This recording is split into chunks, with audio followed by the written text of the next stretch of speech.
नमस्कार। सुन लो यूपीएससी में आपका स्वागत है। आज सैटरडे अगस्त 23, 2025 है।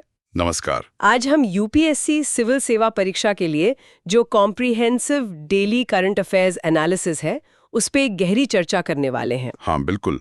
और ये सिर्फ हेडलाइंस नहीं है, ये वो मुद्दे हैं जो आज के भारत को और यूपीएससी एग्जाम को समझने के लिए बहुत जरूरी है। सही बात है। हमारे पास जानकारी है PIB, the Hindu, Indian express और जो विश्वसनीय सरकारी वेबसाइट्स हैं वहां से। तो आज का मिशन है इन सब से जो काम की बातें हैं उनको निकालना और अच्छे से समझना। बिल्कुल। आज हम कई चीजें कवर करेंगे, जैसे ऑनलाइन गेमिंग पर एक बड़ा नया कानून आया है। हाँ, वो तो काफी चर्चा में है। और फिर भारत की डिप्लोमेसी जापान और चाइना के साथ जीएसटी में कुछ बड़े बदलावों की बात हो रही है। अच्छा, जीएसटी 2.0। हाँ, वही। फिर डिफेंस में आत्मनिर्भरता की तरफ एक बहुत बड़ा कदम, स्वदेशी jet engine project. Wow. Himalaya में जो एनवायरमेंटल चैलेंजेस हैं और फिर स्पेस में भारत की नई उड़ान, काफी कुछ है। हाँ, लिस्ट तो लंबी है। तो हमारा लक्ष्य क्या है, मतलब कैसे समझेंगे इन सबको? लक्ष्य है कि जो मुश्किल टॉपिक्स हैं उनको एकदम आसान भाषा में तोड़कर समझें, क्लैरिटी हो और एक कॉम्प्रिहेंसिव अंडरस्टैंडिंग, एक पूरी समझ बने। आज की तारीख 23 अगस्त 2025 और सोर्सेज हमने बता ही दिए हैं। ठीक है, तो तैयार हो जाइए एक अच्छी लंबी बातचीत के लिए। हम कोशिश करेंगे कि ये सब आसानी से समझ आए और शायद थोड़ा मजा भी आए। चलिए शुरू करते हैं। बिल्कुल। लेकिन सीधे मुद्दों पर कूदने से पहले एक एहसास जो अक्सर तैयारी में आता है। इतनी सारी जानकारी है, कहाँ से शुरू करें, कहाँ खत्म करें, ओवरवेल्म्ड महसूस होता है। हाँ, ये बहुत कॉमन है। जो सोर्स एनालिसिस है उसकी शुरुआत में भी एस्पिरेंट्स के लिए एक मैसेज है। क्या मैसेज है? यही कि इस पूरी तैयारी को, इस यात्रा को एक बोझ की तरह ना देखें, इसे एक प्रिविलेज समझें, एक मौका समझें सीखने का, देश की नब्ज को समझने का। हाँ, ये बात तो सही है। ये तैयारी असल में गवर्नेंस का, शासन का ही एक छोटा रूप है। आप सीखते हैं कि चीजें कैसे काम करती हैं, चुनौतियां क्या हैं। तो प्रयास का जो मूल्य है वो सिर्फ एग्जाम पास करने में नहीं है। सही। ये पूरी प्रोसेस ही आपको उस ऑफिसर में बदलती है जिसकी भारत को जरूरत है। एग्जैक्टली। तो बस फोकस्ड रहें और रेजिलिएंट रहें, लचीले बने रहें। उतार चढ़ाव तो आएंगे। चलिए, बहुत अच्छी बात कही। अब आते हैं आज के पहले बड़े मुद्दे पर। Part 1, general studies paper 2, governance, constitution, polity, social justice and international relations. Okay. पहला टॉपिक है the promotion and regulation of online gaming act 2025। राष्ट्रपति ने इसे मंजूरी दे दी है। ये तो बहुत बड़ी खबर है, एक रियल गेम चेंजर। वास्तव में ये एक लैंडमार्क कानून है, एक मील का पत्थर। ये ऑनलाइन गेमिंग इंडस्ट्री को आप कह सकते हैं फंडामेंटली रिस्ट्रक्चर करता है, यानी इसकी बुनियाद ही बदल देगा। अच्छा, कैसे? मेन बात यह है, ये ई स्पोर्ट्स और सोशल गेमिंग को तो प्रमोट करता है, बढ़ावा देता है, लेकिन ऑनलाइन मनी गेमिंग यानी पैसे लगाकर पैसे जीतने वाले गेम्स पर कंप्लीट बैन लगाता है, पूर्ण प्रतिबंध। ओह, तो ये एक बड़ा शिफ्ट है। हाँ, ये सरकार के पहले के लाइट टच अप्रोच से, जहां कम दखलंदाजी थी, उससे हटकर एक ज्यादा पैटर्नलिस्टिक अप्रोच की तरफ इशारा है। पैटर्नलिस्टिक मतलब सरकार एक संरक्षक की भूमिका निभा रही है, सामाजिक नुकसान की चिंताओं के कारण। समझ गई। तो ये काम कैसे करेगा? इसके प्रोविजंस क्या हैं, प्रावधान क्या है, थोड़ा डिटेल में बताएं। हाँ, तो ये एक्ट गेम्स को 3 कैटेगरीज में बांटता है। 3 कैटेगरीज? कौन कौन सी? पहली है ई स्पोर्ट्स। इनको अब फॉर्मली एक खेल की तरह मान्यता दी गई है। अच्छा, ये तो बड़ी बात है ई स्पोर्ट्स के लिए। बहुत बड़ा लिस्ट है। अब आप पॉलिसी सपोर्ट, ट्रेनिंग एकेडमीज, ये सब एक्सपेक्ट कर सकते हैं। सरकार इसे काफी पॉजिटिवली देख रही है, खासकर 2027 ओलंपिक्स में इसके शामिल होने की बात है। 2027 ओलंपिक्स? एग्जैक्टली। हाँ, ये तो बड़ा डेवलपमेंट है। दूसरी कैटेगरी दूसरी है ऑनलाइन सोशल गेम्स। ये वो गेम्स हैं जो मनोरंजन या स्किल डेवलपमेंट के लिए खेले जाते हैं। इनको एनकरेज किया गया है। अच्छा, मतलब इनको खेल सकते हैं। हाँ, और इन पे फी भी ली जा सकती है। प्लेटफॉर्म पैसा ले सकता है खेलने का, लेकिन वो वेजर या दांव के तौर पर नहीं होना चाहिए। सरकार जो सुरक्षित और सांस्कृतिक रूप से उपयुक्त गेम्स हैं, उन्हें रजिस्टर और प्रमोट भी कर सकती है। ठीक है। और तीसरी सबसे महत्वपूर्ण कैटेगरी? तीसरी है ऑनलाइन मनी गेम्स, और इस पर जोर देते हुए कंप्लीट बैन है। पूर्ण प्रतिबंध? Complete ban. इसकी परिभाषा क्या है, मतलब कौन से गेम्स इसमें आते हैं? इसकी परिभाषा काफी व्यापक है, ब्रॉड है। कोई भी गेम जिसमें खेलने के लिए पेमेंट करनी पड़े और जिसमें मॉनेटरी रिटर्न की उम्मीद हो, पैसे वापस जीतने की उम्मीद हो, वो इसमें आता है। चाहे वो स्किल पर हो या चांस पर। हाँ, यही महत्वपूर्ण है। चाहे वो स्किल पर आधारित हो, चांस पर या दोनों पर, सब बैन। जैसे फैंटेसी स्पोर्ट्स। फैंटेसी स्पोर्ट्स भी? अरे हाँ, fantasy sports, online rummy, poker, ये सब अब गैर कानूनी है अगर इनमें पैसा लगाकर पैसा जीतने की उम्मीद है। Wow, fantasy sports, rummy, poker, ये तो बहुत पॉपुलर गेम्स हैं। बिल्कुल। इसीलिए ये इतना बड़ा बदलाव है। तो सरकार का लॉजिक क्या है इसके पीछे? इतना बड़ा कदम क्यों उठाया? एक ब्लैंकेट बैन क्यों? सरकार गंभीर सामाजिक नुकसान का हवाला दे रही है। सोशल हार्म, जैसे एडिक्शन यानी लत लगना, फाइनेंशियल रूइन यानी वित्तीय बर्बादी, मानसिक स्वास्थ्य समस्याएं, यहाँ तक कि आत्महत्याएं भी। ओह, ये तो सीरियस है। हाँ, ऑफिशियल अनुमान ये है कि करीब 45 करोड़ भारतीय, 45 करोड़, हाँ, सालाना 20,000 करोड़ रुपए, 20,000 करोड़ रुपीस रुपीस। ये प्लेटफॉर्म्स पे हार जाते हैं। 45 करोड़ लोग हाँ, और 20,000 करोड़ रुपीस। ये आंकड़े तो चौंकाने वाले हैं। बिल्कुल। इसके अलावा नेशनल सिक्योरिटी कंसर्न्स भी हैं, राष्ट्रीय सुरक्षा की चिंताएं, जैसे? मनी लॉन्ड्रिंग, हाँ, टैक्स इवेजन यानी कर चोरी, हाँ, और टेरर फाइनेंसिंग यानी आतंक के लिए पैसा जुटाना, ये सब कुछ प्लेटफॉर्म से जुड़े पाए गए हैं। और अक्सर ये प्लेटफॉर्म्स विदेश से ऑपरेट करते हैं। अच्छा, विदेशी कनेक्शन भी है। हाँ, हाँ, और डिजिटल वॉलेट्स, क्रिप्टो वगैरह के इस्तेमाल ने एनफोर्समेंट को, मतलब हाँ। कानून लागू करने को और मुश्किल बना दिया था। हम्म, तो ये कानून असल में ऑपरेटर्स यानी संचालकों, हाँ, एडवर्टाइजर्स यानी विज्ञापन देने वालों, हाँ, और फाइनेंशियर्स यानी पैसा लगाने वालों को टारगेट करता है। उन्हें परपेट्रेटर्स यानी अपराधी मानता है, यूजर्स या खिलाड़ियों को नहीं। यूजर्स को विक्टिम माना जा रहा है। हाँ, एक तरह से। हाँ, और इसे लागू कौन करेगा? क्या इसके लिए कोई नई बॉडी, कोई नया निकाय बनाया गया है? हाँ, national online gaming authority, NOGA। राष्ट्रीय ऑनलाइन गेमिंग प्राधिकरण।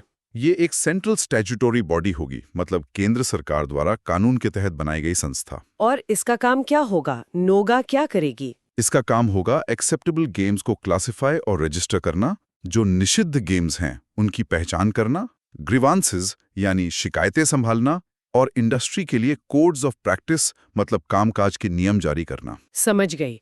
तो जाहिर है पेनल्टीज यानी दंड वो भी सख्त होंगे। बहुत सख्त। ऑपरेटर्स यानी जो ये प्रतिबंधित खेल चलाते हैं उनके लिए 3 साल तक की कैद, 3 years, और 1 करोड़ रुपए तक का जुर्माना। 1 करोड़ रुपीस। हाँ, एडवर्टाइजर्स जो इनका विज्ञापन करते हैं उनके लिए 2 साल तक की कैद, 2 years, और 50 लाख रुपए तक का जुर्माना। 50 लाख रुपीस। या। ठीक है। और जो फाइनेंशियल इंटरमीडियरीज हैं जैसे बैंक या पेमेंट गेटवे, उन्हें ऐसे ट्रांजैक्शंस को प्रोसेस करने से रोक दिया गया है।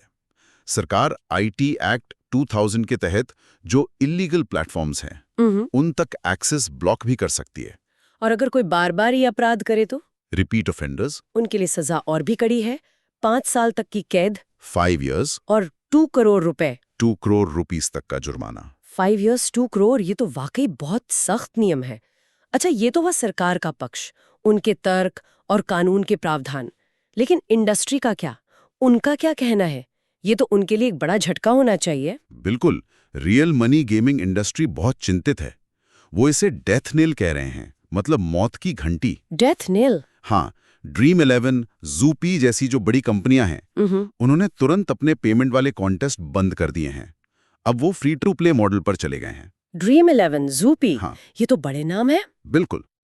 तो इसका इकोनॉमिक फॉलआउट क्या होगा? आर्थिक परिणाम सुनने में तो बहुत बड़ा लग रहा है। बहुत बड़ा। अनुमान है कि करीब 2 लाख नौकरियां। 2 लाख नौकरियां? हाँ, और 25,000 करोड़ रुपए, 25,000 करोड़ रुपए से ज्यादा का जो FDI इनफ्लो था, विदेशी प्रत्यक्ष निवेश, वो रुक गया है। 25,000 करोड़ का FDI रुक गया।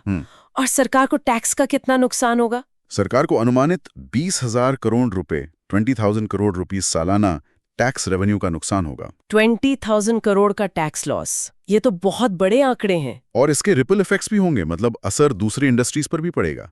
फिनटेक सेक्टर जैसे पेमेंट गेटवे, उन्हें मंथली ट्रांजैक्शन वॉल्यूम में 20,000 से 30,000 करोड़ रुपए, 20 to 30,000 करोड़ पर मंथ। हाँ, स्पोर्ट्स इकोसिस्टम, खेल जगत बुरी तरह प्रभावित होगा।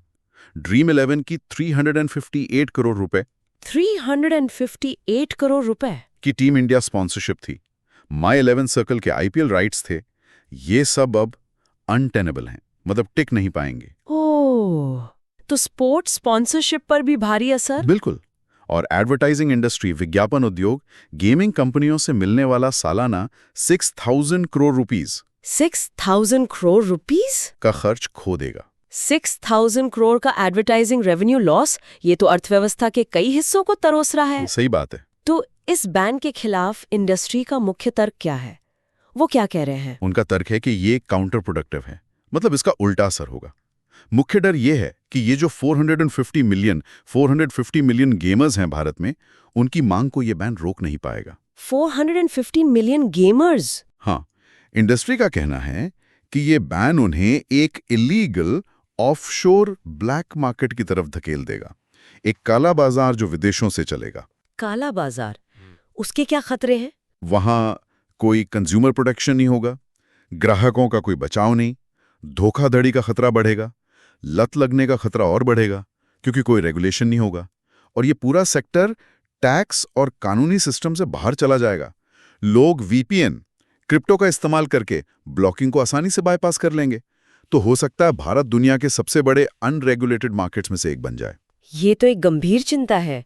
मतलब अच्छा करने के चक्कर में कहीं और बुरा ना हो जाए। बिल्कुल, यही उनका मुख्य तर्क है। और वो जो स्किल वर्सेस चांस वाली बहस थी, कौशल बनाम संयोग, उसका क्या हुआ इस एक्ट में? ये एक महत्वपूर्ण पॉइंट है। इंडस्ट्री का कहना है कि ये एक्ट सुप्रीम कोर्ट ने जो अंतर बताया था स्किल और चांस के गेम्स में, उसको अनदेखा करता है। सुप्रीम कोर्ट ने क्या कहा था? विधान के तहत वैध व्यावसायिक गतिविधियां हैं, लीगल बिजनेस एक्टिविटीज हैं। इंडस्ट्री का कहना है कि कौशल वाले खेलों जैसे फैंटेसी स्पोर्ट्स या रमी को चांस वाले खेलों यानी शुद्ध जुए के साथ मिला देना, ये लीगल प्रेसिडेंट की अनदेखी है, कानूनी मिसाल को नजरअंदाज करना है। तो फिर लीगल चैलेंजेस, कानूनी चुनौतियां, वो तो तय हैं। लगता है ये मामला कोर्ट में जरूर जाएगा। निश्चित रूप से, लगता तो यही है। इसके कई आधार हो सकते हैं। क्या आधार हो सकते हैं? पहला तो है लेजिस्लेटिव कॉम्पिटेंस, यानी विधायी क्षमता।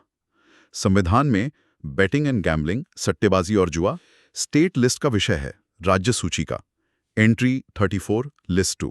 हाँ, ये तो राज्यों का विषय है। तो तर्क ये दिया जा सकता है कि संसद इस विषय पर राष्ट्रव्यापी कानून तब तक नहीं बना सकती जब तक कि राज्य आर्टिकल 252 के तहत ऐसा करने का अनुरोध ना करें। आर्टिकल 252, ठीक है। और दूसरा आधार? दूसरा है वायोलेशन ऑफ फंडामेंटल राइट्स, मौलिक अधिकारों का उल्लंघन। इस बैन को आर्टिकल 19(1) के तहत जो व्यापार या व्यवसाय करने का अधिकार है, उस पर अनरीजनेबल रेस्ट्रिक्शन यानी अनुचित प्रतिबंध बताकर चुनौती दी जा सकती है। Article 19(1) right to practise any profession और to carry on any occupation, trade और बिजनेस। एग्जैक्टली। तर्क ये होगा कि पूर्ण निषेध, कंप्लीट बैन, डिस्प्रोपोर्शनेट है, मतलब जरूरत से ज्यादा है, जबकि सख्त विनियमन, स्ट्रिक्ट रेगुलेशन का विकल्प मौजूद था। समझ गई। तो इस गेमिंग एक्ट पर निष्कर्ष क्या निकालें?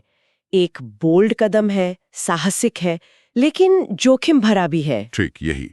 एक हाई स्टेक्स पॉलिसी गैम्बल है, ऊंचे दांव वाला नीतिगत जुआ। उद्देश्य अच्छा है, नागरिकों की रक्षा करना, लेकिन एक पूरी इंडस्ट्री को नष्ट करने, नौकरियां और राजस्व खोने और एक विशाल काला बाजार बनाने का जोखिम है। इसकी सफलता किस पर निर्भर करेगी? इसकी सफलता इस बात पर निर्भर करेगी कि सरकार ऑफशोर प्लेटफॉर्म्स को कितना नियंत्रित कर पाती है, और आखिर में न्यायपालिका, जुडिशरी इस पर क्या फैसला देती है। ये तो देखने वाली बात होगी। चलिए अब अगले विषय पर चलते हैं। इंटरनेशनल रिलेशंस, अंतर्राष्ट्रीय संबंध। ओके। यहाँ भी बड़ी खबर है। प्रधानमंत्री मोदी पहले जापान जा रहे हैं अगस्त 29-30 को 15th India Japan annual summit के लिए। 15th summit? हाँ, और फिर तुरंत बाद चाइना जा रहे हैं अगस्त 31 सितंबर 1 तियानजिन में एससीओ समिट के लिए, Shanghai cooperation organisation summit. Back to back दौरे। हाँ, ये स्ट्रैटेजिक बैलेंसिंग का, सामरिक संतुलन का एक बेहतरीन प्रदर्शन है। एक तरफ जापान जो हमारा एक प्रमुख सहयोगी है, एक special strategic and global partnership है, उसके साथ संबंधों को गहरा करना। हाँ। और दूसरी तरफ चाइना जो एक प्रतियोगी है, उसके साथ सावधानी से फिर से जुड़ना, री इंगेज करना, गलवान तनाव के बाद। ये टाइमिंग भी महत्वपूर्ण है ना? बहुत महत्वपूर्ण, खासकर ये देखते हुए कि ये दौरे भारत अमेरिका संबंधों में कुछ तनाव के बीच हो रहे हैं। तो ये भारत की स्ट्रैटेजिक ऑटोनॉमी, सामरिक स्वायत्ता के प्रति प्रतिबद्धता को भी उजागर करता है। स्ट्रैटेजिक ऑटोनॉमी, मतलब अपनी विदेश नीति स्वतंत्र रूप से तय करने की क्षमता? बिल्कुल। किसी एक शक्ति के दबाव में आए बिना अपने हितों के अनुसार फैसले लेना। ठीक है, तो पहले जापान की बात करते जी। हैं। एजेंडे में क्या है? What's on the agenda? यहाँ फोकस है एक्ट ईस्ट पॉलिसी और इंडो पैसिफिक विजन को और मजबूत करना, आधार को मजबूत करना। ओके, मुख्य फोकस क्षेत्र क्या होंगे? सबसे पहले इकोनॉमिक एजेंडा, आर्थिक एजेंडा। यहाँ एक बड़ी खबर की उम्मीद है, एक नई जापानी निवेश योजना। नई निवेश योजना? कितनी? 10 ट्रिलियन येन, 10 ट्रिलियन येन। ये करीब $68 बिलियन बनता है, $68 बिलियन अगले 10 सालों में। 10 ट्रिलियन येन, $68 बिलियन, ये तो बहुत बड़ा अमाउंट है। हाँ, ये पिछला जो 5 ट्रिलियन येन का लक्ष्य था उसको डबल करता है। और फोकस सिर्फ ट्रेडिशनल इंफ्रा पर नहीं होगा। तो किस पर होगा? फोकस होगा क्रिटिकल टेक पर, महत्वपूर्ण प्रौद्योगिकी पर, जैसे सेमीकंडक्टर्स, एसेंशियल मिनरल्स यानी आवश्यक खनिज, क्लीन एनर्जी यानी स्वच्छ ऊर्जा, एआई, फार्मा। उद्देश्य है रेजिलियंट सप्लाई चेन्स बनाना, यानी ऐसी आपूर्ति श्रृंखलाएं जो झटकों को झेल सकें और सुरक्षित हों। ये तो जियो इकोनॉमिक स्ट्रैटेजी भी लगती है, भू आर्थिक रणनीति। बिल्कुल, ये सिर्फ बिजनेस नहीं है, ये भारत को एशिया में एक डेमोक्रेटिक इकोनॉमिक एंकर के रूप में स्थापित करने की कोशिश है, एक लोकतांत्रिक आर्थिक आधार। और चीन पर जो अत्यधिक निर्भरता है उसे कम करना, D risking from China. D risking और वो चाइना +1 स्ट्रैटेजी? हाँ, उसी को आगे बढ़ाना। चाइना +1 का मतलब है कि कंपनियां सिर्फ चीन में ही नहीं, बल्कि चीन के अलावा कम से कम एक और देश में भी अपना उत्पादन या सप्लाई चेन स्थापित करें, ताकि जोखिम कम हो। भारत उस +1 डेस्टिनेशन के रूप में उभरना चाहता है। समझ गई। और स्ट्रेटेजिक डिफेंस एजेंडा क्या है? सामरिक और रक्षा? पीएम मोदी और जापान के नए पीएम शिगेरू इशिबा क्षेत्रीय सुरक्षा पर अपने दृष्टिकोण को अलाइन करेंगे, मतलब एक जैसा करेंगे। फोकस होगा free and open Indo Pacific पर, स्वतंत्र और खुला हिंद प्रशांत। ये असल में चीन की बढ़ती मुखरता, असर्टिवनेस का मुकाबला करने का एक कोड है। हाँ, ये टर्म तो काफी सुना है। इसके साथ ही जो 2008 का सुरक्षा समझौता है भारत और जापान के बीच, उसको मौजूदा चुनौतियों के हिसाब से अपडेट करने पर भी बात होगी। 2008 सिक्योरिटी पैक्ट, ठीक है। अब आते हैं पेचीदा हिस्से पर। चीन, 7 साल से ज्यादा समय में पहली यात्रा, अभी क्यों? एससीओ समिट के साइडलाइंस पर, यानी उसके साथ साथ पीएम मोदी और राष्ट्रपति शी जिनपिंग के बीच अपेक्षित द्विपक्षीय बैठक। हाँ, ये बैठक तो बहुत महत्वपूर्ण होगी। और इसकी टाइमिंग, जैसा हमने पहले कहा, बहुत महत्वपूर्ण है। ये भारत अमेरिका संबंधों के सबसे बुरे चरण, वर्स्ट फेज के दौरान हो रही है, ऐसा कुछ एक्सपर्ट्स मानते हैं। अमेरिकी टैरिफ, भारत पर चीनो रूफ के करीब जाने के आरोप। इस संदर्भ में चीन के साथ जुड़ना स्ट्रेटेजिक ऑटोनॉमी को फिर से स्थापित करता है। ये दिखाता है कि भारत किसी एक तरफ से दबाव के प्रति वल्नरेबल नहीं है, असुरक्षित नहीं है। ठीक है, तो मोदी और शी क्या चर्चा कर सकते हैं? विदेश मंत्री वांग ई की हाल की दिल्ली यात्रा ने शायद जमीन तैयार की होगी। हाँ, लगता तो यही है। एजेंडा राप्रोचमेंट पर केंद्रित होगा, यानी संबंधों को सुधारने पर। मुख्य मुद्दे क्या होंगे? सबसे पहली प्राथमिकता होगी बॉर्डर मैनेजमेंट, सीमा प्रबंधन। वांग ई की यात्रा से जो नई सहमति, न्यू कंसेंसस बनी है, उसी पर आगे बढ़ना। इसमें शामिल है सामान्यकृत प्रबंधन, LAC यानी लाइन ऑफ एक्चुअल कंट्रोल पर शांति बनाए रखना, और कुछ क्षेत्रों में सीमा परिसीमन वार्ता, बाउंड्री डीलिमिटेशन टॉक्स शुरू करना। सीमा वार्ता शुरू करना, ये तो बड़ी बात होगी अगर ऐसा होता है। बिल्कुल। दूसरा महत्वपूर्ण मुद्दा है कनेक्टिविटी। उम्मीद है कि डायरेक्ट फ्लाइट्स, सीधी उड़ानों की बहाली की घोषणा हो सकती है, जो 2020 से निलंबित हैं। डायरेक्ट फ्लाइट्स, ये तो 2020 से बंद है। हाँ, कोविड और फिर गलवान के बाद से इनकी बहाली व्यापार, पर्यटन और पीपल टू पीपल कांटेक्ट के लिए बहुत जरूरी है। कैलाश मानसरोवर यात्रा की बहाली एक सकारात्मक कदम था पहले ही। हाँ, वो तो था। और क्या हो सकता है? एक ब्रॉडर डायलॉग की शुरुआत। लक्ष्य है कि सीमा मुद्दे से आगे बढ़ाया जाए और व्यापार से लेकर मल्टीलैटरल कॉपरेशन यानी बहुपक्षीय सहयोग तक विभिन्न क्षेत्रों में जो डायलॉग मैकेनिज्म्स थे, संवाद तंत्र थे, उन्हें फिर से शुरू किया जाए। और एससीओ शिखर सम्मेलन खुद कैसा रहेगा भारत के लिए? ये एक उपयोगी डिप्लोमैटिक प्रेशर वाल्व की तरह काम करता है, एक राजनयिक दबाव कम करने वाला माध्यम। ये भारत चीन बैठक के लिए एक न्यूट्रल मल्टीलैटरल कवर प्रदान करता है, जिससे एक स्टैंडअलोन द्विपक्षीय बैठक की जो गहन जांच होती, उससे बचा जा सके, और साथ ही रूस और मध्य एशियाई भागीदारों के साथ जुड़ने का भी मौका मिलता है। तो इन दोनों यात्राओं पर हमारा टेक अवे क्या है? निष्कर्ष। ये भारत की मल्टी अलाइनमेंट पॉलिसी का एक स्पष्ट प्रदर्शन है। बहुसंरेखण नीति, यानी एक तरफ जापान जैसे लोकतांत्रिक भागीदारों, क्वाड, इंडो पैसिफिक विजन के साथ संबंधों को गहरा करना, और दूसरी तरफ क्षेत्रीय स्थिरता के लिए चीन के साथ व्यावहारिक रूप से प्रैग्मैटिकली जुड़ना। मतलब दोनों के साथ काम करना अपने हितों के अनुसार। बिल्कुल, सफलता का मतलब होगा दोनों के साथ अपने हितों को आगे बढ़ाना और इस तरह भारत की वैश्विक स्थिति को मजबूत करना। ठीक है, ये तो हुई अंतर्राष्ट्रीय संबंधों की बात। अब रुक करते हैं part 2, general studies paper 3, technology, economic development, environment, security and disaster management. Okay. पहला टॉपिक है इकोनॉमी से जुड़ा। जीएसटी में बड़े संभावित बदलाव आ रहे हैं। Goods and services tax. मंत्रियों के एक समूह, ग्रुप ऑफ मिनिस्टर्स, ने 2 दर संरचना, 2 रेट स्ट्रक्चर के लिए केंद्र के प्रस्ताव को स्वीकार कर लिया है। हाँ, और इस पर जीएसटी काउंसिल की बैठक होनी है सेप्ट 3-4 को, 3rd and 4th सितंबर। 3-4 सितंबर। तो ये कितना बड़ा बदलाव हो सकता है? ये संभावित रूप से 2017 के बाद सबसे बड़ा जीएसटी सुधार हो सकता है। इसे जीएसटी 2.0 कहा जा रहा है। जीएसटी 2.0, इसका उद्देश्य क्या है? खपत को बढ़ावा देना, मतलब ये एक पॉलिसी शिफ्ट है। हाँ, ये नीतिगत बदलाव का संकेत देता है। पहले फोकस था जीएसटी राजस्व को स्थिर करने पर, अब फोकस है मांग को प्रोत्साहित करने के लिए जीएसटी का उपयोग करने पर। अच्छा, तो ये प्रस्तावित संरचना क्या है? 2 दरें कौन सी होंगी? हाँ, 4 मुख्य स्लैब को कंसोलिडेट किया जा रहा है, मतलब मिलाया जा रहा है। 2 नए स्लैब होंगे, एक मेरिट रेट 5%, 5% और एक स्टैंडर्ड रेट 18%। 18%। हाँ। 5% और 18%, बस 2? मुख्य रूप से हाँ। इसमें भारी रिकैटेगराइजेशन होगा, मतलब चीजों को एक स्लैब से दूसरे में डाला जाएगा। अनुमान है कि लगभग 99% आइटम 99%। जो अभी 12% पर हैं, वो नीचे 5% पर चले जाएंगे। 99%, ये तो बहुत बड़ा बदलाव है।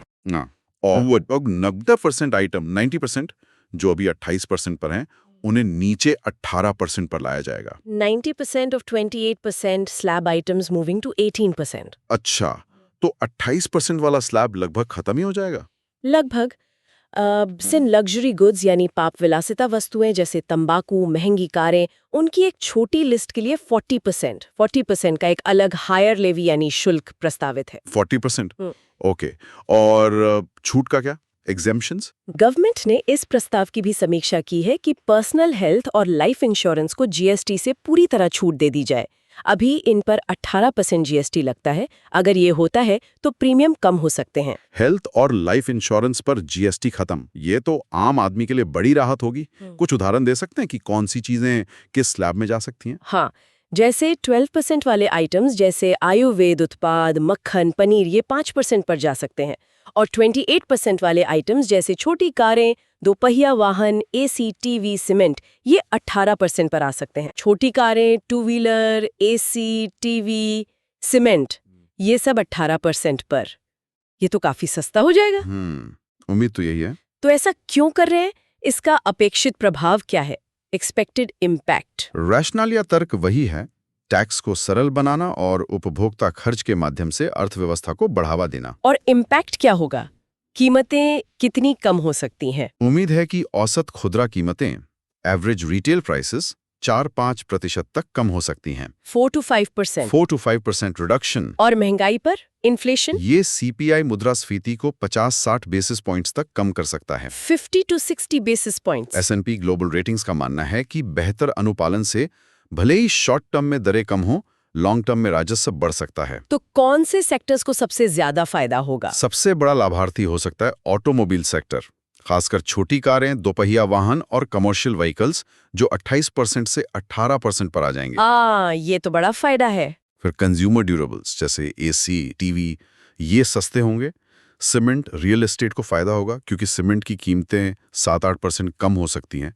FMCG, पैकेज फूड्स में भी रोजमर्रा की वस्तुएं जो 12% से 5% पर जाएंगी, वो सस्ती होंगी। सुनने में तो सब बहुत अच्छा लग रहा है। सस्ताई आएगी, इकोनॉमी बूस्ट होगी, लेकिन इसमें पंगा क्या है? चैलेंजेस, कुछ दिक्कतें भी तो होंगी। सबसे बड़ी दिक्कत है फिस्कल फेडरलिज्म डिलेमा, राजकोषीय संघवाद की दुविधा। अच्छा, राज्यों का मसला। हाँ, राज्यों को डर है कि इससे उन्हें भारी रेवेन्यू लॉस हो सकता है, राजस्व का नुकसान। जब 2017 में जीएसटी लागू हुआ था तब 5 साल के लिए 14% कॉम्पनसेशन की गारंटी थी, लेकिन अब ऐसा कोई मैकेनिज्म नहीं है। हाँ, वो कॉम्पेंसेशन पीरियड तो खत्म हो गया। एग्जैक्टली तो वेस्ट बंगाल, तेलंगाना जैसे राज्य एक मजबूत कॉम्पनसेशन मैकेनिज्म की मांग कर रहे हैं। वो कह रहे हैं कि अगर रेट कम होंगे तो हमारा नुकसान कौन भरेगा। वेस्ट बंगाल, तेलंगाना और भी राज्य होंगे शायद। बिल्कुल। तो जो अगली जीएसटी परिषद की बैठक है वो केंद्र और राज्यों के बीच रिसोर्स शेयरिंग पर, संसाधन बंटवारे पर एक कठिन बातचीत होगी। आम सहमति के लिए कोई मुआवजा फॉर्मूला खोजना बहुत जरूरी होगा। शायद सिन गुड्स पर सेस लगाकर फंड बनाया जाए, कुछ ऐसा। समझ गई। तो जीएसटी 2.0 विजनरी तो है, दूरदर्शी है, लेकिन इसे बहुत सावधानी से संभालने की जरूरत है। बिल्कुल। इसमें टैक्स सरल करने और इकोनॉमी को बूस्ट करने की क्षमता है, लेकिन इसकी सफलता पूरी तरह से इस बात पर निर्भर करती है कि राज्यों की जो वित्तीय चिंताएं हैं उनको निष्पक्ष रूप से संबोधित किया जाए। फिस्कल फेडरलिज्म को मजबूत करना चाहिए, ना कि तनावपूर्ण। सही बात है। केंद्र राज्य संबंध इसमें बहुत महत्वपूर्ण होंगे। चलिए अब अगले टॉपिक पर आते हैं, डिफेंस सेक्टर से। आत्मनिर्भरता इन डिफेंस। हाँ, ये बहुत महत्वपूर्ण है। रक्षा मंत्री राजनाथ सिंह ने एक बड़ी घोषणा की है। फ्रांस की कंपनी सैफ्रन के साथ भारत में मेक इन इंडिया एक एडवांस्ड जेट इंजन को डेवलप और मैन्युफैक्चर करने की साझेदारी हुई है। हाँ, सैफ्रॉन, ये बहुत बड़ी खबर है। और ये इंजन भारत के AMCA advanced medium combat aircraft को पावर देगा। ये आत्मनिर्भर भारत के लिए एक वाटरशेड मोमेंट है, एक ऐतिहासिक क्षण। ये दशकों से चली आ रही एक क्रिटिकल टेक गैप को भरता है। भारत अभी तक हाई परफॉर्मेंस वाले जेट इंजन नहीं बना सकता था। हाँ, ये तो हमेशा से एक कमी रही है। तेजस में भी तो विदेशी इंजन है। बिल्कुल, तेजस में यूएस के जी इंजन्स लगे हैं। ये सैफ्रॉन सौदा उसी निर्भरता को, डिपेंडेंसी को तोड़ने का लक्ष्य रखता है। तो इस सैफ्रन सौदे के बारे में क्या खास है? ये दूसरों से अलग कैसे है? ये एक फुल कोलैबोरेशन है, पूर्ण सहयोग। DRDO, defence research and development organisation और सैफ्रॉन मिलकर एक नया इंजन डिजाइन करेंगे, डेवलप करेंगे, टेस्ट, सर्टिफाई और प्रोड्यूस करेंगे। ये 110-120 किलो न्यूटन थ्रस्ट क्लास का इंजन होगा। 110 to 120 kilo newton thrust class. 110 to 120 kilo newton thrust, ये काफी पावरफुल होगा। हाँ, लागत करीब $7 बिलियन आएंगी, $7 बिलियन। लेकिन सबसे महत्वपूर्ण शर्तें हैं 100% ट्रांसफर ऑफ टेक्नोलॉजी, 100% प्रौद्योगिकी हस्तांतरण, और भारत के लिए फुल इंटेलेक्चुअल प्रॉपर्टी राइट्स, पूर्ण बौद्धिक संपदा अधिकार। 100% TOT और फुल IP, ये तो वाकई बहुत बड़ी बात है। बहुत बड़ी बात। पिछले सौदे जैसे तेजस MK2 के लिए GEF 414 इंजन का सौदा था, उसमें TOT कम था, शायद 80%। फुल IP का मतलब है कि भारत इस इंजन को अपनी मर्जी से मॉडिफाई कर सकता है, अपग्रेड कर सकता है और यहां तक कि एक्सपोर्ट भी कर सकता है बिना किसी से पूछे। वाह, ये तो गेम चेंजर है। लेकिन फ्रांस ही क्यों? और भी तो देश हैं जो इंजन बनाते हैं। जियोपॉलिटिक्स, भू राजनीति। फ्रांस को एक रिलायबल पार्टनर के रूप में देखा जाता है, एक विश्वसनीय भागीदार। याद कीजिए 1998 के परमाणु परीक्षणों के बाद फ्रांस ने भारत पर प्रतिबंध नहीं लगाए थे। हाँ, ये बात सही है। तो ये डीप स्ट्रेटेजिक ट्रस्ट को दिखाता है, गहरे रणनीतिक विश्वास को। और लक्ष्य सिर्फ एक इंजन बनाना नहीं है, लक्ष्य है एक पूरा डोमेस्टिक एरो इंजन इकोसिस्टम बनाना, जिसमें supply chain, MRO, maintenance, repair, overall सब शामिल हो। ये इंडस्ट्री के लिए और हाई स्किल जॉब्स के लिए बहुत बड़ा बूस्ट होगा। 1998 न्यूक्लियर टेस्ट का पॉइंट महत्वपूर्ण है। अच्छा, और AMCA विमान खुद कैसा है? हमें क्या मिल रहा है? AMCA भारत का 5th generation stealth fighter project है, 5वीं पीढ़ी का गुप्त लड़ाकू विमान। 5th जेन स्टेल्थ, तो F-35 J-20 जैसा? हाँ, उसी लीग का। इसके स्पेक्स हैं 25 टन का twin engine single seat stealth fighter. Features क्या होंगे? एडवांस स्टेल्थ फीचर्स होंगे, जैसे इंटरनल वेपन्स बे, मतलब अंदरूनी हथियार रखने की जगह, सर्पेंटाइन एयर इनटेक्स, घुमावदार हवा प्रवेश मार्ग ताकि रडार से बच सके, सुपर क्रूज की क्षमता होगी, यानी बिना आफ्टर बर्नर के सुपरसोनिक स्पीड पे उड़ना, सेंसर फ्यूजन होगा, मतलब कई सेंसर्स से मिली जानकारी को मिलाकर एक तस्वीर बनाना, और AI इलेक्ट्रॉनिक पायलट भी होगा जो पायलट की मदद करेगा। Super cruise, sensor fusion, AI pilot, ये तो काफी एडवांस्ड लग रहा है। टाइमलाइन क्या है इसकी, कब तक बनेगा? इसे ADA aeronautical development agency lead कर रही है। पब्लिक प्राइवेट पार्टनरशिप में। पहला प्रोटोटाइप 2027 तक, 2027 उम्मीद है। फ्लाइट टेस्टिंग 2028 तक, हाँ 2028, और इंडियन एयरफोर्स में शामिल होना 2035-2036 के आसपास। 2035 to 2036। 2027 prototype, 2028 flight test, 2035-36 induction. ठीक है, और इंजन का क्या प्लान है? क्या सारे AMCA में यही नया इंजन लगेगा? नहीं, इसमें फेज्ड अप्रोच है, चरणबद्ध तरीका। IAF को कुल 7 स्क्वाड्रन चाहिए AMCA के, यानी करीब 126 विमान। 7 स्क्वाड्रन्स, ओके। पहले 2 स्क्वाड्रन, जिन्हें AMCA मार्क 1 कहा जाएगा, उनमें US का GE F414 इंजन ही इस्तेमाल होगा, जो अभी खरीदा जा रहा है। अच्छा, पहले 2 में अमेरिकन इंजन। हाँ, उसके बाद के जो 5 स्क्वाड्रन होंगे AMCA मार्क 2, उनमें ये नया ज्यादा शक्तिशाली सैफरन DRDO इंजन इस्तेमाल होगा। समझ गई। मार्क 1 में GE F414, मार्क 2 में नया स्वदेशी फ्रांसीसी इंजन। तो यहाँ निष्कर्ष बहुत स्पष्ट है। टेक अवे क्या है? बिल्कुल, ये इंजन सौदा संभवतः रक्षा क्षेत्र में सच्ची आत्मनिर्भरता की दिशा में सबसे महत्वपूर्ण कदम है। ये हमारी एक बहुत बड़ी कमजोरी को संबोधित करता है। अगर ये सफल रहा तो ये एक गेम चेंजर है। ये हमारे स्वदेशी लड़ाकू कार्यक्रमों को सुरक्षित करता है, भारत को इंजन निर्माताओं के एक एलीट क्लब में रखता है, हमारी स्ट्रेटेजिक ऑटोनॉमी बढ़ाता है और आयात निर्भरता कम करता है। हाँ, ये वाकई एक बहुत बड़ी उपलब्धि होगी अगर ये प्लान सफल होता है। चलिए अब एक गंभीर विषय की ओर मुड़ते हैं, एनवायरमेंट एंड डिजास्टर मैनेजमेंट, पर्यावरण और आपदा प्रबंधन। उत्तराखंड में एक और त्रासदी हुई है। चमोली जिले के थराली तहसील में आज सुबह अगस्त 23 बादल फटना, क्लाउड बर्स्ट से अचानक बाढ़, फ्लैश फ्लड्स और मलबा प्रवाह, डिब्री फ्लोज हुआ है। अगस्त 23 चमोली थराली तहसील, ये हिमालयन वल्नरेबिलिटी की, हिमालय की संवेदनशीलता की एक और दर्दनाक याद दिलाता है। ये दिखाता है कि कैसे प्राकृतिक खतरे, क्लाइमेट चेंज और अनसस्टेनेबल डेवलपमेंट यानी अतार्किक विकास मिलकर एक घातक मिश्रण बनाते हैं। इन कारकों को थोड़ा समझाएंगे। क्लाउड बर्स्ट होता क्या है असल में? बादल फटना ये एक मीटरोलॉजिकल ट्रिगर है, मौसम संबंधी घटना। क्लाउड बर्स्ट का मतलब है एक बहुत छोटे इलाके में, करीब 20-30 वर्ग किलोमीटर में बहुत ज्यादा बारिश होना, बहुत कम समय में। IMD की परिभाषा के अनुसार 100 mmr, 100 mm/h से ज्यादा बारिश। 100 mm/h, एक घंटे में इतनी बारिश? हाँ, ये अस्थिर क्यूमुलोनिम्बस बादलों के कारण होता है। पहाड़ इन बादलों को फंसा लेते हैं, जिसे ओरोग्राफिक लिफ्ट कहते हैं, पर्वतीय उत्थान। इससे अचानक बहुत भारी बारिश हो जाती है। और इसमें क्लाइमेट चेंज का क्या लिंक है, जलवायु परिवर्तन का? क्लाइमेट चेंज एक थ्रेट मल्टीप्लायर है, खतरे को बढ़ाने वाला।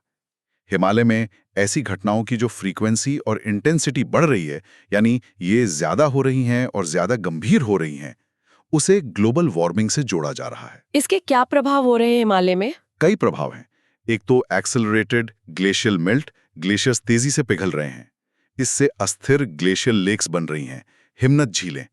इनसे ग्लेशियल लेक आउटबर्स्ट फ्लड्स यानी GLOFs का खतरा बढ़ गया है। GLOF मतलब झील का अचानक फट जाना? हाँ, झील का किनारा टूटने से या ओवरफ्लो होने से अचानक भारी मात्रा में पानी और मलबा नीचे आता है, जो विनाशकारी बाढ़ लाता है। और दूसरा प्रभाव? दूसरा है परमाफ्रॉस्ट थाव।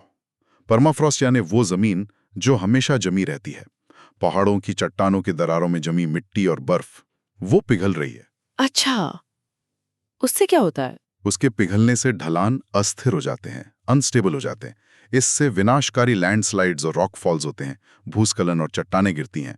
ये नदियों को ब्लॉक कर सकती हैं या उनमें अचानक बाढ़ ला सकती हैं, जैसा 2021 की चमोली आपदा में हुआ था। हाँ, 2021 चमोली डिजास्टर, वो तो बहुत भयानक थी। बिल्कुल। इसमें मानवीय गतिविधि, ह्यूमन एक्टिविटी की भी भूमिका है। हाँ, मानवीय गतिविधि प्रभाव को काफी हद तक एग्जेसिबेट करती है, यानी और बढ़ा देती है। जो अनसस्टेनेबल डेवलपमेंट है, वो इस इलाके की फ्रेजिलिटी, नाजुकता की अनदेखी करता है। जैसे किस तरह का विकास?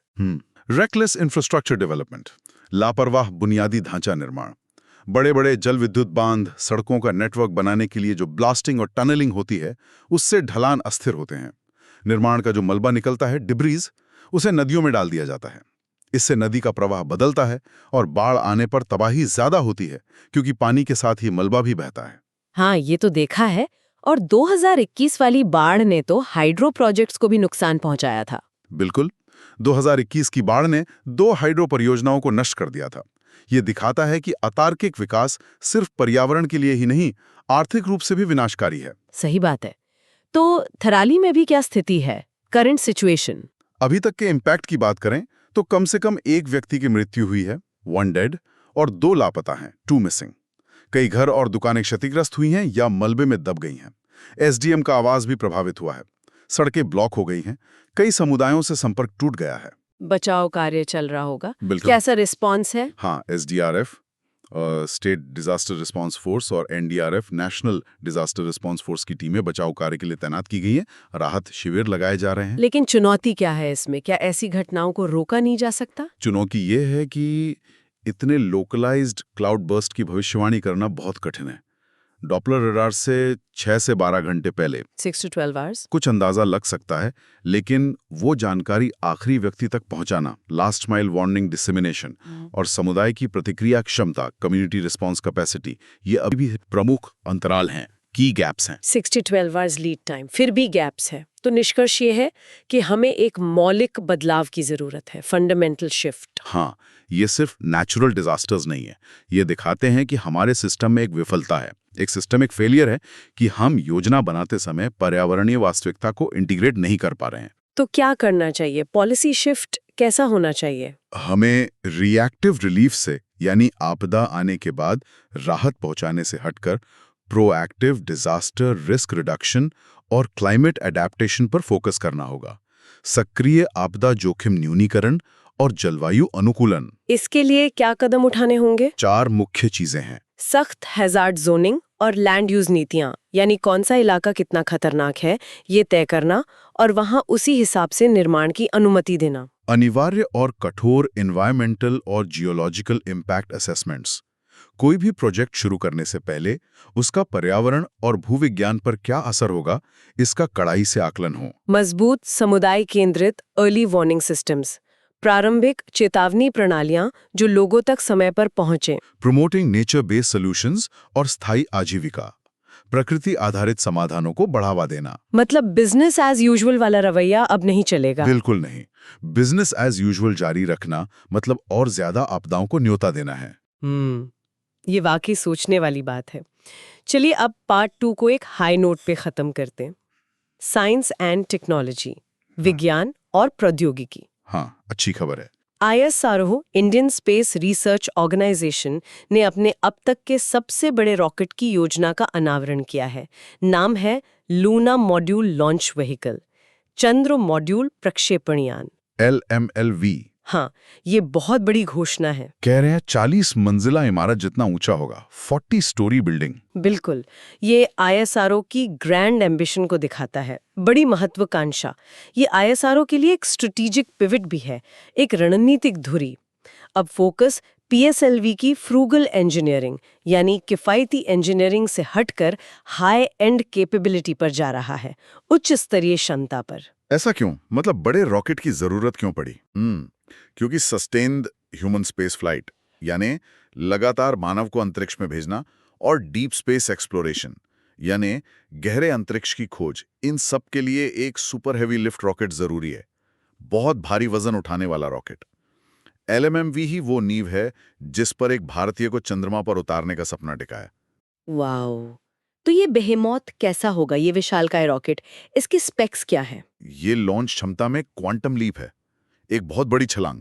कितना वजन ले जा सकेगा? Payload capacity? ये 75 to 80 tons 75 to 80 tons low earth orbit तक ले जा सकेगा, निम्न पृथ्वी कक्षा तक, और 26-27 tons 26 to 27 tons translunar injection तक, यानी चंद्रमा की ओर भेजने के लिए। 75 to 80 tons to LEO, 26 to 27 tons to TLI। इसकी तुलना में हमारा मौजूदा सबसे बड़ा रॉकेट LVM-3 GSLV Mark 3 कितना ले जाता है? LVM-3 की LEO क्षमता करीब 8 टन है। 8 टन्स? तो आप अंदाजा लगा सकती हैं कि कितना बड़ा लीप है वाला रॉकेट होगा। 3 स्टेज रॉकेट। पहले 2 चरणों में लिक्विड प्रोपेलेंट इस्तेमाल होगा, शायद LOXM methane, liquid oxygen methane, और ऊपरी चरण क्रायोजेनिक होगा, LOX-LH2, liquid oxygen liquid hydrogen. एक कोर स्टेज होगा और 2 स्ट्रैप ऑन बूस्टर्स होंगे। लिफ्ट ऑफ के समय कुल 27 इंजन 27 इंजन्स एक साथ फायर करेंगे। 27 engines firing at lift off, कमाल है। दुनिया के दूसरे बड़े रॉकेट्स की तुलना में ये कहाँ खड़ा होगा? ये स्पेस एक्स के फैल्कन हैवी, जिसकी एलईओ क्षमता 64 टन है, और चीन के लॉन्ग मार्च 10 70 टन एलईओ क्षमता के कंपेरेबल होगा, यानी उनकी बराबरी का। ये भारत को बड़ी लीग में पहुंचा देगा। फैल्कन हैवी, लॉन्ग मार्च 10, हाँ ये तो बड़ी लीग है। तो LMLV कौन-कौन से मिशन संभव बनाएगा? Which missions will it enable? ये भविष्य के लक्ष्यों के लिए क्रिटिकल एनेबलर है, महत्वपूर्ण प्रवर्तक। जैसे सबसे पहले तो गगनयान और ह्यूमन लूनर मिशन, जो 2040 तक 2040 चंद्रमा पर एक भारतीय अंतरिक्ष यात्री को उतारने का राष्ट्रीय लक्ष्य है, उसे हासिल करने के लिए जरूरी है। 2040 मून लैंडिंग, हाँ उसके लिए तो इतना बड़ा रॉकेट चाहिए ही होगा। बिल्कुल। LMVV की जो 27 टन TLI क्षमता है, वो इसी जरूरत के लिए डिजाइन की गई है। भारी crew module, lander, ascent vehicle, ये सब ले जाने के लिए। और क्या? दूसरा, भारतीय अंतरिक्ष स्टेशन BAS, भारतीय अंतरिक्ष स्टेशन, जो 2035 तक बनाने का लक्ष्य है। 2035 इंडियाज ओन स्पेस स्टेशन। हाँ, हालांकि शुरुआती मॉड्यूल शायद मॉडिफाइड LMV3 से लॉन्च होंगे, लेकिन बाद में भारी कंपोनेंट्स, लॉजिस्टिक्स और शायद भविष्य में क्रू ट्रांसपोर्ट के लिए LMVV जरूरी होगा। और साइंस मिशंस के लिए? हाँ, एम्बिशियस इंटरप्लैनेटरी साइंस मिशंस, मंगल, शुक्र, शुक्रयान और बाहरी ग्रहों पर ज्यादा उपकरणों के साथ भारी प्रोब्स भेजने में सक्षम होगा। कमर्शियल फायदा, कमर्शियल लेवरेज। बिल्कुल। हेवी सैटेलाइट लॉन्च मार्केट में compete कर पाएगा भारत। मित्र राष्ट्रों को लॉन्च सर्विसेज ऑफर कर पाएगा, जैसे G20 सैटेलाइट प्रोजेक्ट की बात है। इससे स्पेस डिप्लोमेसी भी बढ़ेगी। तो LMLV भारत के अंतरिक्ष भविष्य के लिए आधारभूत है, फाउंडेशनल। बिल्कुल, एक स्ट्रेटेजिक नेशनल एसेट है, एक रणनीतिक राष्ट्रीय संपत्ति। ये एक लॉन्ग टर्म इन्वेस्टमेंट है जो अगले आधी सदी के लिए भारतीय अंतरिक्ष कार्यक्रम की दिशा को परिभाषित करेगा। ये ऑटोनमस, पावरफुल स्पेस एक्सेस की कुंजी है, भारत को स्पेस एक्सप्लोरेशन में एक लीडिंग पावर बनाने में सक्षम करेगा, चंद्रमा और उससे आगे। बहुत ही रोमांचक भविष्य लग रहा है स्पेस सेक्टर में। चलिए, अब आते हैं part 3, prelims oriented factual information पर। हाँ, कुछ फटाफट तथ्य देख लेते हैं। Rapid fire. पहला, नेशनल स्पेस डे, राष्ट्रीय अंतरिक्ष दिवस, आज ही है, अगस्त 23। ये दूसरा उत्सव है, चंद्रयान 3 लैंडिंग की याद में मनाया जाता है। इस साल का फोकस है ह्यूमन स्पेस फ्लाइट, मानव अंतरिक्ष उड़ान। August 23, national space day, focus human space flight. अगला, climate study Telangana, CSIR NGRI का अध्ययन है। अनुमान है कि सदी के मध्य तक तेलंगाना में वर्षा 50% तक बढ़ सकती है और तापमान 2.94 डिग्री सेल्सियस तक बढ़ सकता है। वल्नरेबल आबादी 59% तक पहुंच सकती है। Rainfall up by 50%, temp up by 2.94 degree Celsius, vulnerable population 59%। ये तो चिंताजनक है। नेक्स्ट, काजल दोचाक ने U20 वर्ल्ड रेसलिंग चैंपियनशिप में स्वर्ण पदक जीता है। काजल दोचाक गोल्ड मेडल U20 रेसलिंग, बधाई उनको। अगला, इंटरनेशनल अपॉइंटमेंट, अंतर्राष्ट्रीय नियुक्ति, अमेरिकी राष्ट्रपति ट्रंप ने सर्जियो गोर को भारत में अगले अमेरिकी राजदूत के रूप में नामित किया है। गोर राष्ट्रपति के करीबी राजनीतिक सहयोगी माने जाते हैं। Sergio Gor next US ambassador to India, nominee. ठीक है, न्यू इनकम टैक्स बिल पारित हो गया है। ये 1 अप्रैल 2026 अप्रैल 1, 2026 से 1961 के अधिनियम की जगह लेगा। New income tax bill passed, effective April 1, 2026। मुख्य बदलाव क्या है इसमें? मुख्य बदलाव ये है कि प्रीवियस ईयर और असेसमेंट ईयर को एक सिंगल टैक्स ईयर से बदला गया है। Single tax year, okay. Government clarification, सरकारी स्पष्टीकरण। सरकार ने स्पष्ट किया है कि टिकटॉक पर जो मौजूदा प्रतिबंध है उसे हटाने का कोई आदेश जारी नहीं किया गया है। टिकटॉक बैन रिमेन्स, ठीक है। इंटरनेशनल इवेंट, अंतर्राष्ट्रीय घटना। पूर्वी नेपाल में 4.4 मैग्नीट्यूड का भूकंप आया। 4.4, कोई बड़ा नुकसान नहीं हुआ है। 4.4 मैग्नीट्यूड अर्थक्वेक इन ईस्ट नेपाल। ठीक है, ये थे प्रीलिम्स फैक्ट्स। ठीक। अब आते हैं सबसे महत्वपूर्ण अभ्यास भाग पर, मेंस क्वेश्चंस, क्विज और फ्लैश कार्ड्स। हम यहाँ उत्तरों पर विस्तार से चर्चा नहीं करेंगे, लेकिन ये आज की सीख को कंसोलिडेट करने यानी पक्का करने में मदद करने के लिए डिजाइन किए गए हैं। हाँ, प्रैक्टिस बहुत जरूरी है। तो मेंस प्रैक्टिस क्वेश्चंस में हमारे पास आज के विषयों को कवर करते हुए 6 प्रश्न हैं। कौन कौन से टॉपिक्स पर? पहला प्रश्न ऑनलाइन गेमिंग एक्ट के विश्लेषण पर है, उसके लाभ बनाम परिणाम और चुनौतियां। दूसरा, भारत जापान चीन की मल्टी अलाइनमेंट रणनीति पर। तीसरा, जीएसटी 2.0 की विशेषताएं और राजकोषीय संघवाद की चुनौतियों पर। ओके। चौथा, एएमसीए इंजन सहयोग के सामरिक महत्व पर। पांचवा, चमोली बादल फटने के कारक और नीतिगत ढांचे पर। और छठा, एलएमवी की क्षमताओं और भविष्य के अंतरिक्ष मिशनों में उसकी भूमिका पर। ये सभी 250 शब्दों के लिए डिजाइन किए गए हैं। जरूर प्रैक्टिस करें। हाँ, ये मेंस के लिए बहुत अच्छा अभ्यास होगा। अब एक त्वरित क्विज का समय, डेली क्विज। 5 प्रश्न तैयार हैं? हाँ। ऑनलाइन गेमिंग एक्ट का मुख्य उद्देश्य क्या है? ए, सभी ऑनलाइन गेम्स पर प्रतिबंध लगाना। B, e sports social gaming को बढ़ावा देना और मनी गेम्स पर प्रतिबंध लगाना। सी, केवल मनी गेम्स को रेगुलेट करना। डी, केवल ई स्पोर्ट्स को बढ़ावा देना। इसका उत्तर है बी, ई स्पोर्ट्स सोशल को बढ़ावा देना, मनी गेम्स पर प्रतिबंध। एएमसीए के लिए स्वदेशी जेट इंजन विकसित करने में भारत का भागीदार कौन सा देश कंपनी है? A, USA, GE. B, Russia, Rosoboronexport. C, France, Safran.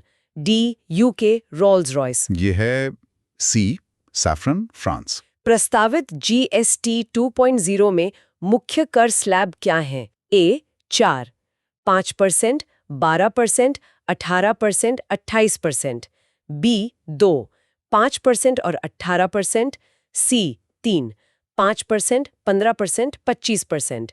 D, 1, 15%। ये है बी, 2, 5% और 18%। राष्ट्रीय अंतरिक्ष दिवस नेशनल स्पेस डे किसकी स्मृति में मनाया जाता है?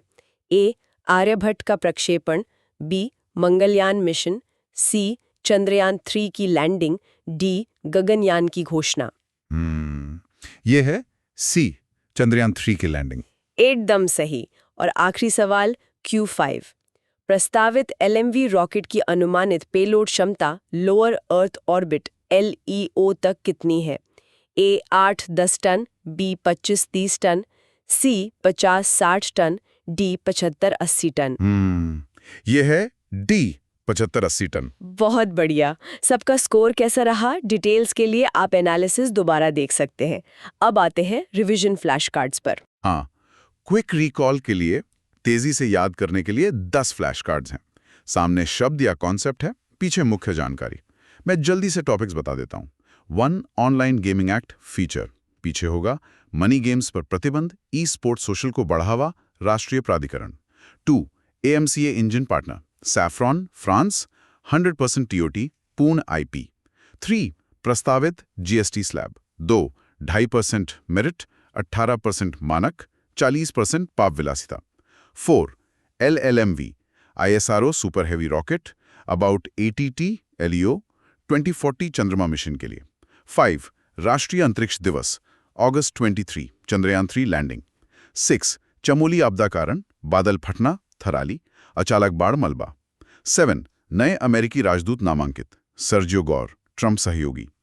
8, जापान इन्वेस्ट लक्ष्य, 10 ट्रिलियन येन, 68B, 10 वर्षों में। 9, नया आयकर विधेयक परिवर्तन, टैक्स ईयर ने प्रीवियस असेसमेंट ईयर को बदला। 10, पीएम की चीन यात्रा फोरम, SCO शिखर सम्मेलन, त्यांजिन। ये फ्लैश कार्ड्स रिवीजन के लिए बहुत उपयोगी रहेंगे। तो ये था हमारा आज का डिटेल्ड एनालिसिस 23 अगस्त 2025 के समसामयिक मामलों पर आधारित। हमने बहुत कुछ कवर किया, डिजिटल कानूनों से लेकर कूटनीति, आर्थिक सुधार, रक्षा मील के पत्थर, पर्यावरणीय चेतावनियां और अंतरिक्ष महत्वाकांक्षाएं। हाँ, काफी लंबी और गहरी चर्चा हुई। और याद रखें, इन मुद्दों को विस्तार से समझना सिर्फ यूपीएससी परीक्षा के लिए नहीं है, हालांकि वहां तो ये बिल्कुल महत्वपूर्ण है ही। ये हमारे राष्ट्र और दुनिया की जो जटिल मशीनरी है उसको समझने के बारे में है। सही कहा। ऑनलाइन गेमिंग एक्ट समाज और अर्थव्यवस्था को प्रभावित करता है। जापान चीन यात्राएं हमारी विदेश नीति को आकार देती हैं। जीएसटी परिवर्तन हर किसी की जेब को प्रभावित करते हैं। डिफेंस सेल्फ रिलायंस हमारे भविष्य को सुरक्षित करती है। पर्यावरणीय मुद्दे जिम्मेदार कार्रवाई की मांग करते हैं। और अंतरिक्ष अन्वेषण तो पीढ़ियों को प्रेरित करता है। बिल्कुल। और इसे समझने में आप जो एफर्ट डालते हैं वो आपके एनालिटिकल स्किल्स, आपकी जागरूकता, आपके पर्सपेक्टिव का निर्माण करता है। ये जीवन भर काम आने वाली चीजें हैं, सिर्फ परीक्षा हॉल के लिए नहीं। हम सभी को इनकरेज करेंगे कि इस चर्चा को दोबारा सुने, रिविजिट करें, शायद कुछ स्पेसिफिक सेक्शंस पर फिर से ध्यान दें, जानकारी को अच्छी तरह से एब्जॉर्ब होने दें। हाँ, और अभ्यास के लिए मेंस प्रश्नों का उपयोग करें, क्विज के साथ खुद को टेस्ट करें और क्विक रिवीजन के लिए उन फ्लैश कार्ड्स का उपयोग करें। कंसिस्टेंसी यानी निरंतरता बहुत महत्वपूर्ण है। और ऐसे ही डिटेल्ड एनालिसिस प्राप्त करते रहने के लिए प्लीज YouTube पर हमारे चैनल सुन लो UPSC को सपोर्ट करें। आपका समर्थन ही हमें ये काम करते रहने की शक्ति देता है। तो प्लीज लाइक करें, शेयर करें अपने फ्रेंड्स के साथ, कमेंट सेक्शन में अपने थॉट्स बताएं और हाँ, सब्सक्राइब जरूर करें और वो नोटिफिकेशन बेल दबाना ना भूलें। और भी अधिक एक्सक्लूसिव कंटेंट के लिए और हमें और ज़्यादा सपोर्ट करने के लिए आप हमारी मेंबरशिप ज्वाइन करने पर विचार कर सकते हैं। प्रतिमाह केवल ₹299, ₹299 ओनली। इससे आपको हमारे सभी वीडियोस तक एक्सेस मिलेगा। और अगर आपको आज का एनालिसिस वाकई मूल्यवान लगा हो तो हमें सुपर थैंक्स के साथ समर्थन देने पर विचार करें। ये वास्तव में हमें चैनल को लंबे समय तक सस्टेनेबल बनाने में मदद करता है। हर छोटा योगदान मायने रखता है। तो बस सीखते रहें, सवाल करते रहें और आगे बढ़ते रहें अगली बार तक। हाँ, और आज की चर्चा से एक विचार जो मन में रह जाता है, जिस तरह LMLV भारत को अंतरिक्ष में नई ऊंचाइयों पर ले जाने का वादा करता है, उसी तरह क्या ये जो जमीनी सुधार हैं जैसे GST 2.0 या ऑनलाइन गेमिंग एक्ट, क्या ये भी अपनी चुनौतियों के बावजूद भारत को शासन और अर्थव्यवस्था के एक नए, ज्यादा परिपक्व दौर में ले जा सकते हैं? सोचने वाली बात है। चलिए इसी विचार के साथ अलविदा।